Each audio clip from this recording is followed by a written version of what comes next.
Esta enseñanza en esta hora de la noche tiene un nombre y yo medio la comenté en alguna ocasión en un ayuno, pero quiero ya enseñarla ampliamente y se llama epitafios. Esto es un epitafio. Un epitafio es la lectura que se coloca sobre la lápida de una persona cuando muere. Eso es, hay algunas personas que se mueren y no, le ponen solo una florecita y hasta que dure la florecita y ya. Pero hay personas donde se pone una lápida, mármol, cemento, bueno, yo no sé, y algunos seres queridos le ponen en la lápida una frase que tenga que ver con la persona que murió. Eso es un epitafio, más o menos es así. Ahora, hay epitafios de todas clases. Hay gente que tiene epitafios muy ostentosos, como hay otros que son muy sencillos. Bueno, esa es la enseñanza de hoy. Vamos a ver 5 o 6 textos, pero es interesante porque si yo fuese a hacer epitafios de algunos personajes de la Biblia, se les puede poner un epitafio como el que les voy a sugerir. Y voy a empezar desde el más peor de los epitafios hasta el más excelente de los epitafios. Y entonces, como vemos aquí, este es un primer epitafio. Este es el epitafio de ¿quién? ¿Alcanzan a leer quién es? Manasés. ¿Saben quién fue Manasés? Manasés fue un rey en Israel y él vivió, y mientras él vivió, él hizo cosas en su vida. Antes de mirar el epitafio, vaya conmigo, segundo libro de Reyes 21, 1 al 18. Mire lo que hizo este hombre. Segundo libro de Reyes. Recuerde que no se dice segunda de Reyes, porque Reyes no es una epístola, sino es un libro. Segundo libro de Reyes, capítulo 21, versículos 1 en adelante. Miremos qué hizo este rey. De 12 años era Manasés cuando comenzó a reinar, y reinó en Jerusalén. ¿Cuántos años reinó? 55. El nombre de su madre fue Epsiba. ¿Y qué hizo? Lo malo ante los ojos de Jehová, según las abominaciones de las naciones que Jehová había echado de delante de los hijos de Israel. Porque, atención a esto, volvió a edificar los lugares altos que Ezequías su padre había derribado. Y luego dice, y levantó altares a Baal e hizo una imagen de acera, como había hecho Acab, rey de Israel, y adoró a todo el ejército de los cielos y rindió culto a aquellas cosas. Asimismo edificó altares en la casa de Jehová, de la cual Jehová había dicho, yo pondré mi nombre en Jerusalén. Y edificó altares para todo el ejército de los cielos en los 2 atrios de la casa de Jehová. Y pasó a su hijo por fuego, y se dio a observar los tiempos, y fue agorero, instituyó encantadores y adivinos, multiplicando así el hacer lo malo ante los ojos de Jehová, para provocarlo a ira. Y puso una imagen de acera que él había hecho en la casa, de la cual Jehová había dicho a David y a Salomón su hijo, yo pondré mi nombre para siempre en esa casa y en Jerusalén, a la cual escogí de todas las tribus. Dejémoslo por ahí. ¿Qué hizo Manasés? Lo malo. Pero noten que Manasés no solo hizo lo malo. ¿Qué hizo Manasés? No solo hizo lo malo, sino construyó cosas para que otros también hicieran lo malo. Y las construyó de tal forma que aunque él se muriera, esas cosas quedaran. Y entonces hizo ídolos aquí, hizo ídolos acá, levantó una imagen de acera aquí y se murió Manasés, pero afectó a muchas otras generaciones para mal. Esa es la primer lápida. Ese es el primer epitafio. El primer epitafio del rey Acab diría, vivió en el año 720 al 642. Eso ya era casi para llegar al cautiverio. En esa fecha ya la copa de Dios se estaba llenando. Estaban a poquitos años del cautiverio, porque Dios decía, no más, no más. Entonces, un epitafio como esto diría, aquí yace el terrible rey Manasés. Hizo lo malo ante los ojos de Jehová.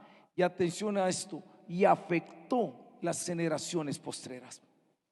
Hay gente que no solo se conforman con ser malos, sino que son malos y ayudan para que otros sean malos. Afectan a la maldad. Este es el peor de los epitafios.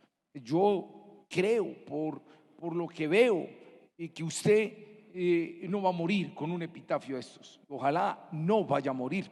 Es triste. Bueno, oremos para que el Señor toque el corazón de Jota. Mi esposa es una de las que dice, no lo critiquemos, oremos por él.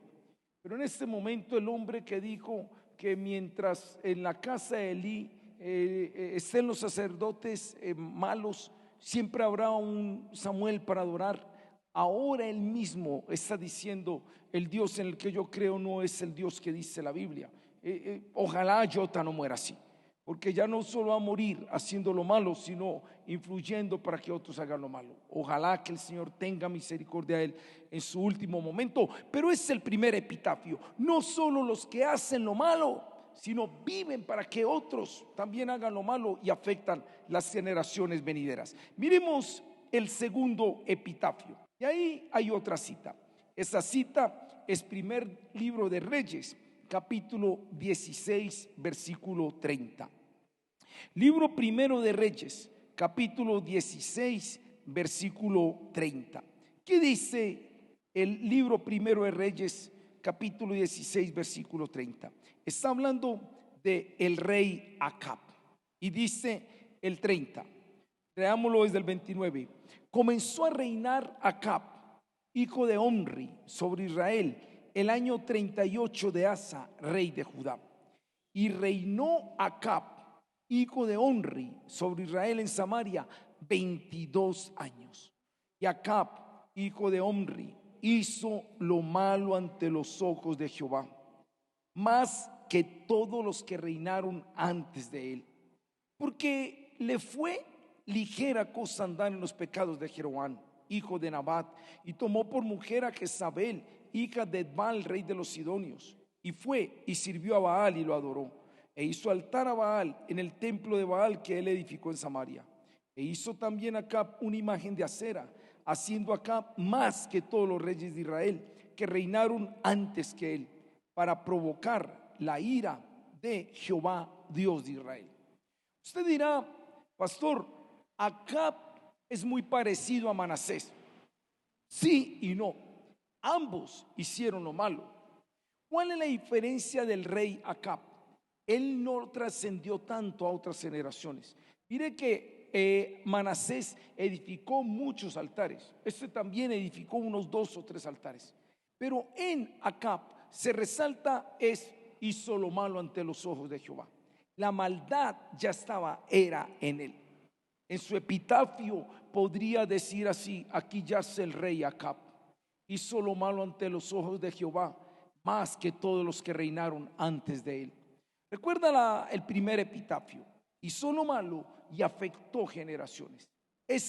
Digamos, un poquitico menos malo que el anterior, pero ese epitafio es terrible también. Que uno muera y que diga: aquí yace el rey Acab, hizo más maldad que los otros. Terrible ese epitafio. Pero hay un tercer epitafio. Vamos a pasar al tercero, por favor. Y este es: quien creyera. Este es el más común. ¿Sabe? Génesis 5, 4 y 5. Algún día yo tengo una predicación, literalmente la predicación se llama la predicación del capítulo más aburridor de la Biblia. ¿Sabe? Usted lee capítulo 5 de Génesis. ¿Qué capítulo tan aburridor? O sea, yo no sé si usted... Ahora, ¿sabe cuánto abarca Génesis 5? Usted va a leer y vivió tanto y murió, y vivió tanto y murió, y vivió tanto y murió. 2000 años hay en capítulo 5 de Génesis. 2000 años. Y sabes, voy a ponerte el ejemplo, no pues del más conocido, pero podríamos mirar todos los que están ahí. Dice en Génesis capítulo 5 versículos 4 y 5. Leámoslo desde el 3. Y vivió Adán 130 años y engendró un hijo a su semejanza, conforme a su imagen, y llamó su nombre Set. Y fueron los días de Adán, después que engendró a Set, 800 años, y engendró hijos e hijas. ¿Cuántos hijos tuvo Adán? ¿Cuántos? Muchos. No tuvo tres. ¿Cuántos hijos puede tener un hombre en 800 años? ¡Ja! Ay, ay, ay. La tierra se llenó. Ahora, los más famosos, de Adán son Caín, Abel y Set, pero tuvo muchos. Pero mire cómo se resume la vida de Adán. Tuvo hijos e hijas. Y fueron todos los hijos que vivió Adán, 930 años, y murió. ¿Qué podríamos poner en el epitafio de Adán? No ponemos una maldad como la de Manasés, no ponemos una maldad como la de Acán, pero en él podríamos poner un epitafio más o menos como estos. ¿Sabe qué? Vivió para tener hijos, pobló la tierra y listo. Eso fue todo lo que hizo Adán. ¿Qué fue lo que hizo Adán? Engendró hijos e hijas y murió. Lastimosamente, la mayoría del mundo está en ese epitafio. ¿Y esa persona para qué vivió? Pues para traer hijos. O sea, ¿cómo los trajo? Eso sería ya otro cuento. Hay una predicación que tengo en mi canal que se llama Familia 5. Esa no la he dado aquí, pero está montada en mi canal. Si usted quiere ver qué es el propósito de Dios con la familia, vea Familia 5. Familia 5, los 5 propósitos de la familia de Dios, basado en Génesis 1, 26 al 28. Pero la mayoría de la gente le dice a uno: ¿usted qué hizo? Traje hijos, ahí tuve 2, 3 y un perrito. Otros tienen un hijo y 4 perritos. Bueno, eso ya cada uno toma la decisión cómo va a vivir, pero ese fue el estilo de vida de Adán, un hombre que vivió para engendrar hijos e hijas. Atención, a partir de acá vienen 3 niveles más, pero estos ya empiezan a ser buenos. Vimos 2 negativos, Manasés y Acab. Vimos uno neutral, Adán, pero los otros que siguen son niveles muy ideales. Y vamos a ver los otros 3 que siguen. Miremos el otro epitafio, por favor, y vamos a abrir Génesis 5, 21 y 24, ahí pegadito. Es interesante porque en Génesis capítulo 5 versículos 21 al 24 se me habla de otro hombre llamado Enoc. Y Enoc, en 2000 años de historia, recuerde que el capítulo 5, si usted se pone a sumar desde Adán hasta Noé, ¿cuánto tiempo pasó? Pasaron 2000 años. En otras palabras, Génesis 5 abarca como si hubiese sido desde que Jesús nació hasta el día de hoy. Un solo capítulo abarca 2000 años. Pero es interesante que en 2000 años de historia hay una lamparita que brilla. Hay una lamparita que es diferente. Es Enoc. Enoc marca la diferencia. Enoc es un contraste en 2000 años de historia, porque Enoc tenía una característica. Dice el versículo 21: vivió Enoc 65 años y engendró a Matusalén. Y caminó Enoc con Dios después que engendró a Matusalén 300 años y engendró hijos e hijas. Y fueron todos los días de Enoc 365 años. Qué lindo es Enoc. En una generación de gente que ya se había olvidado de Dios, En una generación, dice que cuando nació Set, dice, y los hombres empezaron a invocar a Dios. Pero invocar a Dios era diferente a caminar con Dios. Enoc no solo invocó a Dios, Enoc caminó con Dios. ¿Qué es caminar con Dios? A Enoc se le veía una relación con Dios en cualquier cosa que hiciera. Se le veía, hablaba, está Dios con él. Trabajaba, está Dios con él. Papá, Dios está con él. Vecino, Dios está con él. Caminaba con Dios. Él no tenía ningún obstáculo en su relación con Dios. Y dice la Biblia que su caminar fue de tanto agrado a Dios, que Dios se puede dar esos lujos. Solo Él se puede dar esos lujos. Él dice, este no se me muere, este me lo llevo como trofeo, y lo arrebata. Oh, no murió. No murió. Y usted dirá, ¿por qué Dios hace eso? Dios tiene sus cosas, pero una de las cosas que Dios quería mostrar, tuvo tanta excelencia Dios, vio tanta excelencia en Enoc, que Dios dijo, yo me lo llevo. Y entonces en la lápida de él, eso sucedió más o menos en el año 4500, 4125 antes de Cristo. La lápida es una lápida representativa en honor a Enoc. Caminó pues Enoc con Dios y desapareció porque le llevó Dios. Oh, esa ya es bonita. Ya no es la terrible lápida del rey Manasés, tampoco es la terrible lápida del rey Acab, y tampoco es la lápida neutral de Adán. Ya este hombre es un hombre que empieza a tener algo interesante.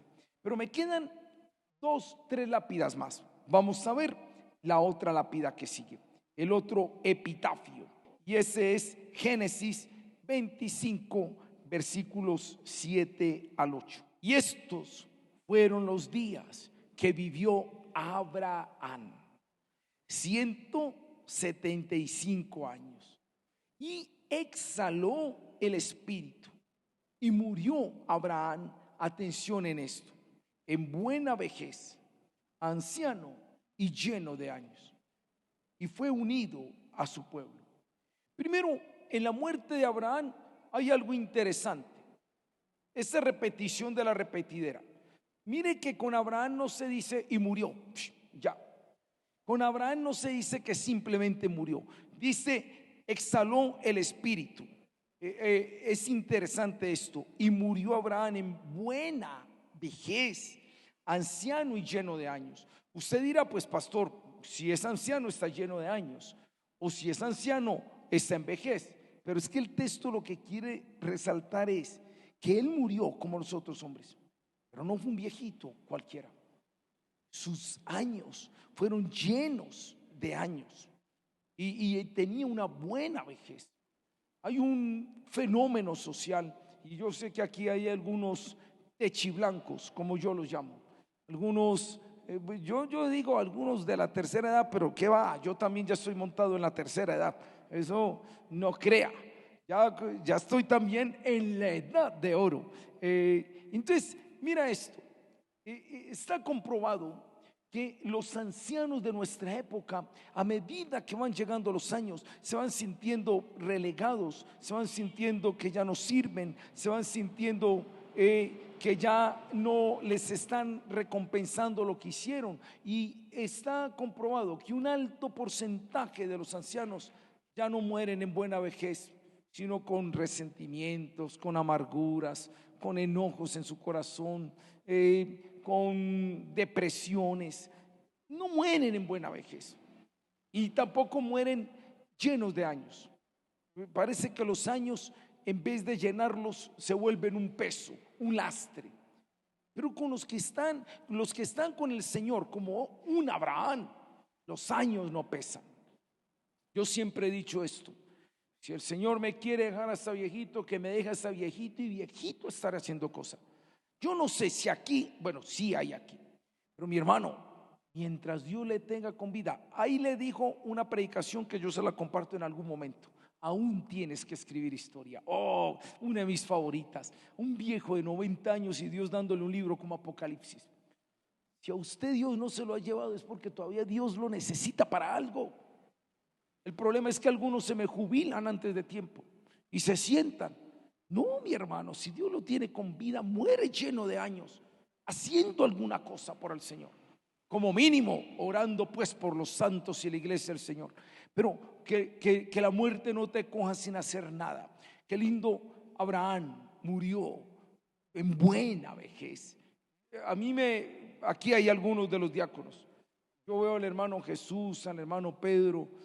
¿Quién apaga a esos viejos? Y ya está, deberían estar con su bastoncito por ahí pidiendo limosnitas. ¿Cuál que pidiendo limosnitas?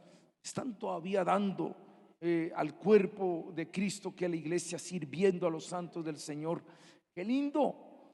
Entonces ese epitafio, el de Abraham, diría: aquí yace Abraham y exhaló el espíritu y murió en buena vejez, anciano y lleno de años. Eso ocurrió más o menos en el año 1995 al 1820 antes de Cristo. Es más o menos, toda la historia humana se divide en 2000 años.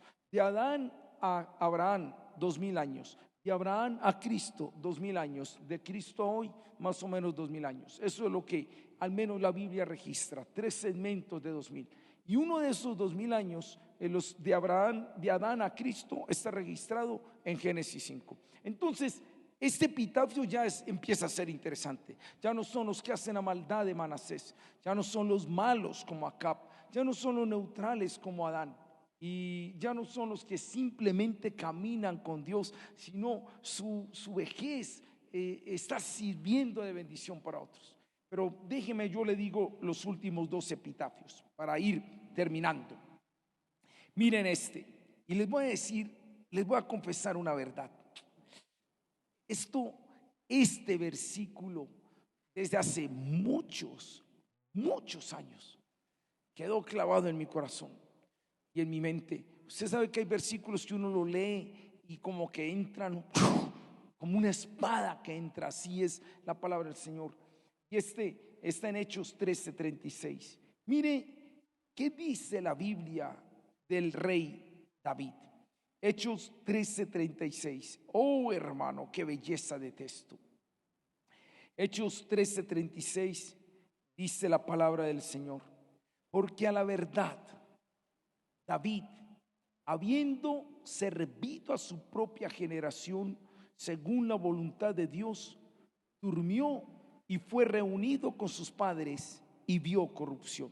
Cuando la Biblia dice y vio corrupción, está hablando de que su cuerpo se pudrió. No es que David se volvió malo y se corrompió, no. Vio corrupción es que su cuerpo se pudrió como cualquier cuerpo. Pero ¿qué es lo lindo de David? ¿Cuál sería el epitafio de David? Aquí yace el gran rey David, habiendo servido a su propia generación según la voluntad de Dios, murió. Wow. Y un día, siendo muy joven, el Señor casi que me dio una orden: no te mueras sin haber hecho algo por esta generación. Haz algo por esta generación.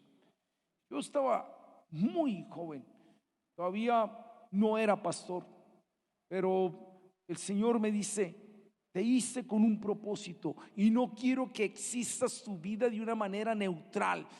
Haz algo por esta generación donde yo te puse. No sé cuánto más el Señor me tenga con vida, pero alguito estamos haciendo por esta generación. El Señor me ha permitido ya escribir 2 libros. El Señor nos permitió a mi esposa y a mí levantar de nuestro equipo de líderes, cuando estamos en la central, 30 pastores. Esos pastores están regados por allá. Nos permitió levantar una familia donde todos los hijos están sirviendo al Señor. Nos permitió levantar una iglesia en Manizales que todavía está funcionando, la iglesia allí. Formar muchos discípulos que están en muchos lugares, y hasta donde el Señor nos tenga con vida, aquí estamos para decirle al general: heme aquí, Señor, sirviendo a esta generación. Mi hermano, no se muera sin hacer algo por esta generación. Qué lindo es tomar esa decisión. Ese es el más alto de los epitafios. Empezamos desde el más bajo, uno que hizo lo malo y afectó a las generaciones, pero terminamos en uno de los epitafios más altos, uno que hizo lo bueno y sirvió a su generación. Que esa sea tu oración cada mañana, mi hermano y mi hermana. Señor, permite que hoy pueda hacer algo.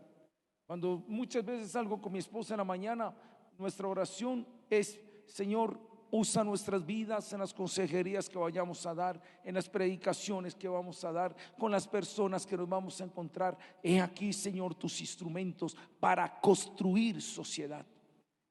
No muramos sin haber hecho algo por esta generación. ¿Qué hago, pastor, por esta generación? El Espíritu Santo a usted le va a decir: pero haga algo por esta generación. No se muera, no pase como un Adán desapercibido.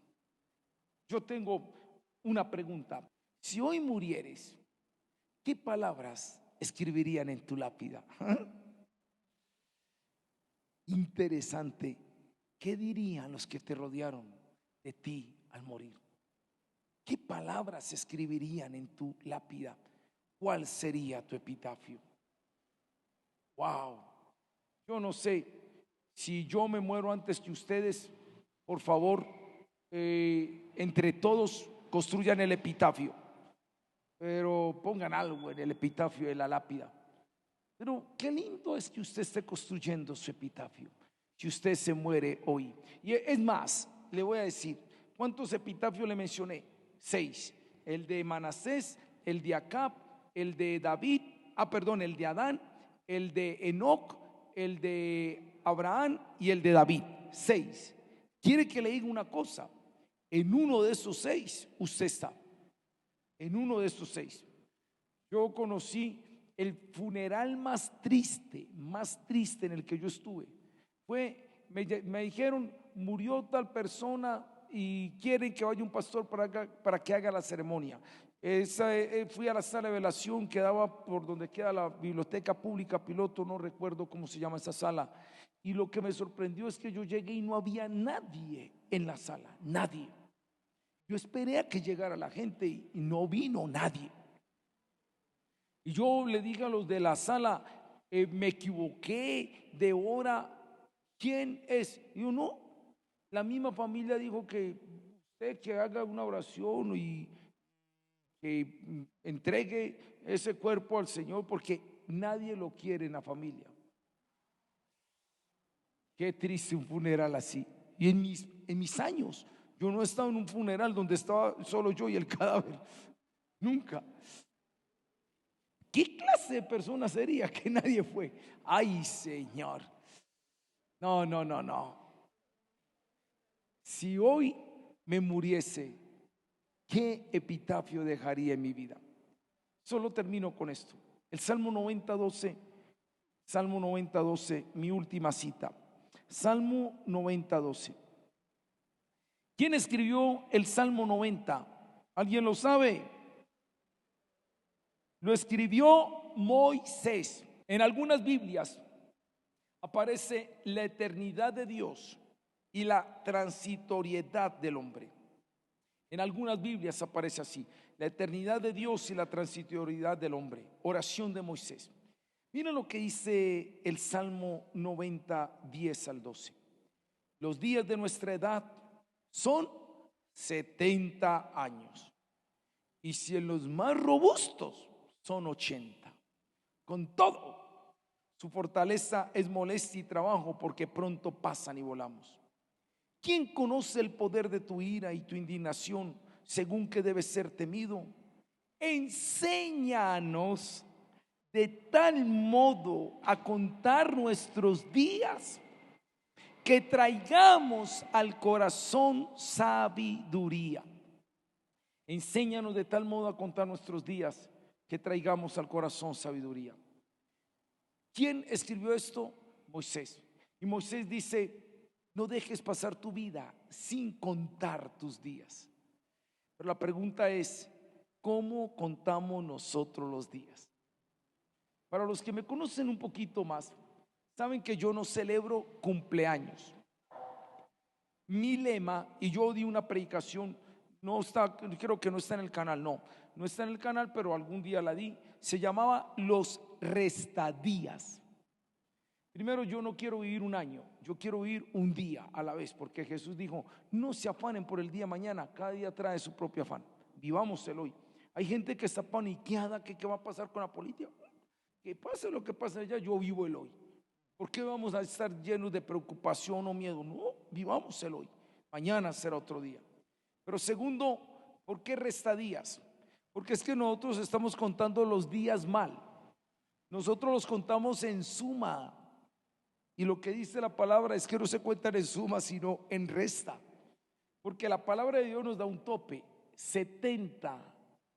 Y en los que les va bien, 80. Hay algunos que están, es mejor dicho, todos los que pasen de 80 para allá es porque el Señor está teniendo demasiada misericordia. Pero literalmente lo que está diciendo el texto es: de 80 es yéndole bien. ¿Cuántos años tiene usted? Yo le voy a decir cuántos años tengo yo. Si es así, según la palabra del Señor, yo no tengo 54 años. Eso no es lo que yo tengo. ¿Cuánto yéndome bien tengo? 26 años, yéndome bien.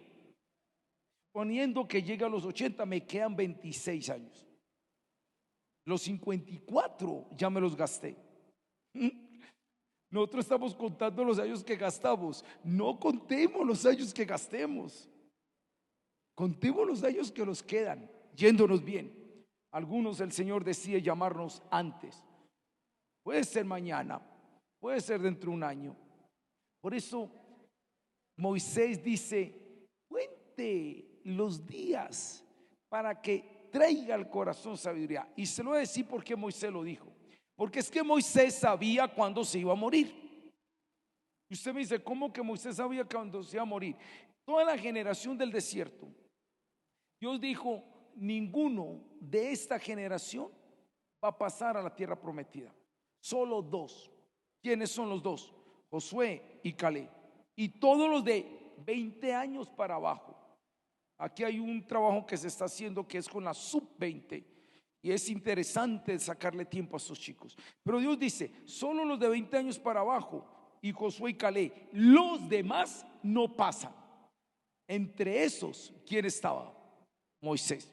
¿Y Moisés por qué no pasó? Porque un día se puso el guapito a pegarle a la piedra cuando Dios dijo que solo le debía hablar. Pero el problema no fue que le pegó a la piedra, el problema fue que no honró a Dios. Ese fue el gran problema. Bueno, eso es otra predicación. Entonces Moisés sabía que cuando se muriera el último de los de 20 años para arriba, el que seguía era él. Yo me imagino a Moisés. Dios dice: estarán en este desierto 40 años hasta que muera el último. Y Moisés, ¿qué empieza a hacer? 40 años. Y empieza el primer año. Entonces, ¿qué empezó a decir Moisés? 39. Y el segundo año, 38, 37, 36. Porque Dios dijo que eran 40 años los que iban a estar en el desierto. ¿Se imagina cuando ya llevaban 39 años en el desierto?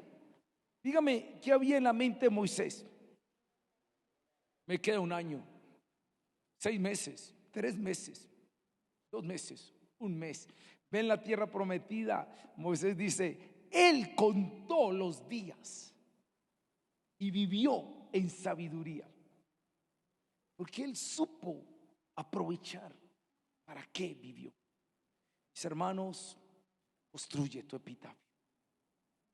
Vive para dejar huellas, no cicatrices, que te recuerden por una sonrisa en tus labios, por un abrazo de tus manos, que te recuerden por una palabra de consuelo, que te recuerden por una idea de sabiduría, que te recuerden por una ayuda que diste, que te recuerden por un consuelo que salió de ti, que te recuerden porque diste alegría al cansado, alegría al triste, fortaleza al cansado. El epitafio que pongan en nuestras vidas es: aquí yace e hizo. Qué lindo que Dios nos da la oportunidad de construir nuestro epitafio. Amén. Pongámonos de pie, vamos a orar al Señor.